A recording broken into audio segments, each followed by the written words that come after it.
given also to understand where the servants come to the master and say, look at the field, in the crops where there are thorns in there. Someone has thrown, why are all those thorns in there? And the master says, well, someone is an enemy has sown those thorns. And they said, well, why don't we just go ahead? You want us to go get all the thorns out of us? And he said, no, don't pull up out of those thorns, because you're going to pull up a lot of the good stuff as you're trying to pull out all the thorns. Wait till that last day. And that last day, the thorns will be separated, and they will be thrown into the fire, cast into the fire. And what I'm suggesting is that those are the issues of our lives. Those are the negativities. Those are the things many believers, like the churches I came up, you're going to hell if you do this. Those are all the issues in our lives. And trust me, those believers, many of those believers, the years later, we find they had so many issues. All the time, they were preaching all that stuff about other people and their issues, that they were dealing and dabbling in their own issues themselves at that time. We all have issues. But Isaiah tells us that even on our best day, even the best of us, our righteousness is as filthy rags. We're kind of jacked up. That's the whole purpose of Jesus, because we are jacked up. We cannot stop being who we are. We are unrighteous. We are not well in the eyes of God. We cannot be with God. That is the purpose of the blood of Jesus, is to make way that we are well with God, even in spite of our wickedness and our evil. And we have evil, we have varying, levels of evil in each of us. So I want to point out yours, and I'm going to kind of ignore mine a little bit and say they're covered in the blood. But the reality is, who would be well if not for the blood of Jesus? And so when that master is giving that analogy and talking about the fire in that day, what he's talking about is all of us.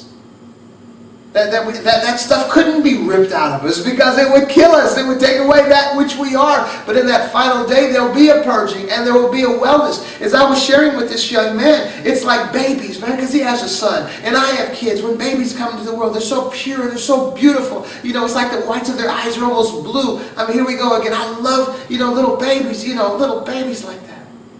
So pure and so innocent. But even from that first time we're born, what's the first thing that happens? You get an experience, and it's almost like for the rest of your life, from that first slap, that's all you're getting is slapped around. You get this negative situation, that negative experience, this happens to you, that happens to you, heartbreak, sadness, pain, all these things happen as you're growing up, all these negativities to where we come up, as we get older, we have all this stuff going on in our lives. We're all jacked up.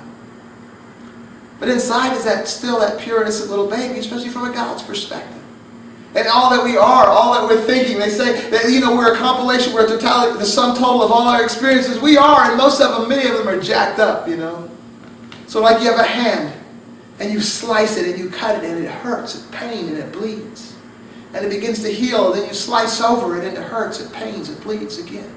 It begins to heal, you slice it. Eventually a hard callus is going to form over that sensitive area to protect it. The sensitive area isn't gone. The sensitive area is simply there. That callus has been formed to protect that sensitive area from being hurt time and time again. But underneath those calluses, it's that sensitive. If you could rip that callus off, it's that sensitive area underneath. That's how we are. We're like these walking calluses, walking around. That's the sin. That's the negativity. This is why we've missed the mark. This is how we've missed the mark. We are all jacked up. But on that day, that final day, when we become like Him, it's like the callus is ripped away, and that which we really are, that which we were created to be, the purity in us, is there, and we are well. Now, who isn't that?